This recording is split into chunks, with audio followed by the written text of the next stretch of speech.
Hello friends, welcome back to Tamil பில்லா.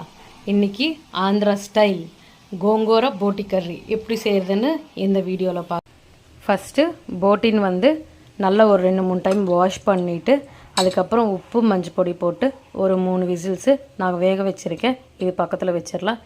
இந்த கர்ரிக்கு மசாலா அரைக்கிறதுக்கு இஞ்சி, தேங்காய், பூண்டு இதெல்லாம் மிக்சியில் போட்டு நம்ம அரைச்சிக்கலாம். இப்போது ஸ்டவ் ஆன் பண்ணி இன்னொன்று பாத்திரம் வச்சாச்சு. இந்த பாத்திரத்தில் ஒரு தக்காளி, ஒரு 10 பச்சை மிளகா.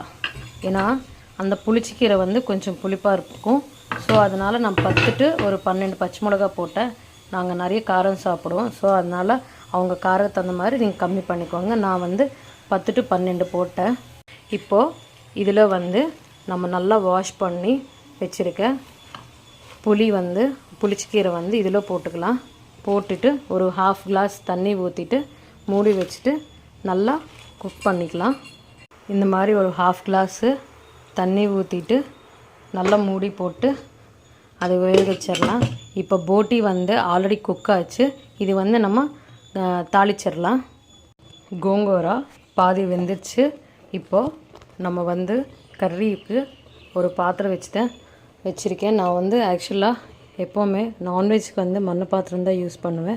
இப்போ இதில் நம்ம போட்டி கர்ரி தாளிச்சிக்கலாம்.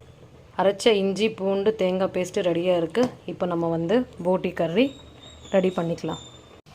ஆயிலு நல்லா ஹீட் ஆச்சு. இப்போ தாளிக்கும் போது நம்ம ஒரு 4 லவங்காய், ஒரு பட்டை, ஒரு இத்தினோண்டு பட்டை போட்டு அதுக்கப்புறம் கட் பண்ண பச்சை மிளகா, அதுக்கப்புறம் ஆனியனு, தக்காளி இதெல்லாமே போட்டு நம்ம நல்லா ஃப்ரை பண்ணிக்கலாம்.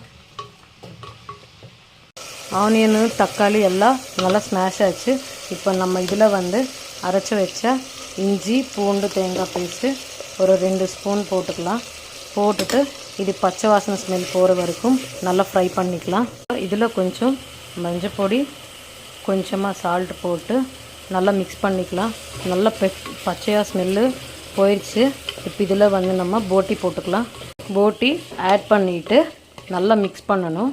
மிக்ஸ் பண்ணிவிட்டு இப்போ இதில் காரத்துக்கு தகுந்த மாதிரி ஏற்கனவே நமக்கு புளிச்சக்கீரையில் பச்சை மிளகாய் இருக்க காரமாக இருக்கும். ஸோ அதனால் இதில் கொஞ்சமாக காரம் போட்டு ஒரு 1/2 டம்ளர், குட்டி டம்ளரில் ஒரு 1/2 டம்ளர் தண்ணி போட்டு இது கொஞ்சம் நல்லா கொதிக்க வச்சிடலாம். சின்ன கோங்கோரன் சும்மா இப்படி கிரைண்ட் பண்ணிவிட்டு இதில் போட்டுக்கலாம். நமக்கு எவ்வளோ வேணுமோ அவ்வளோ போட்டுக்கலாம். ட்ரை பண்ணி பாருங்கள். ரொம்ப நல்லாயிருக்கும். சூடு சாப்பாடில் பேசுங்க. ஃபைனலாக நம்ம ஆந்திரா ஸ்டைல் கோங்கோரா போட்டி கர்ரி ரெடி ஆயிடுச்சு. நீங்கள் இது வீட்டில் ட்ரை பண்ணி பாருங்கள்.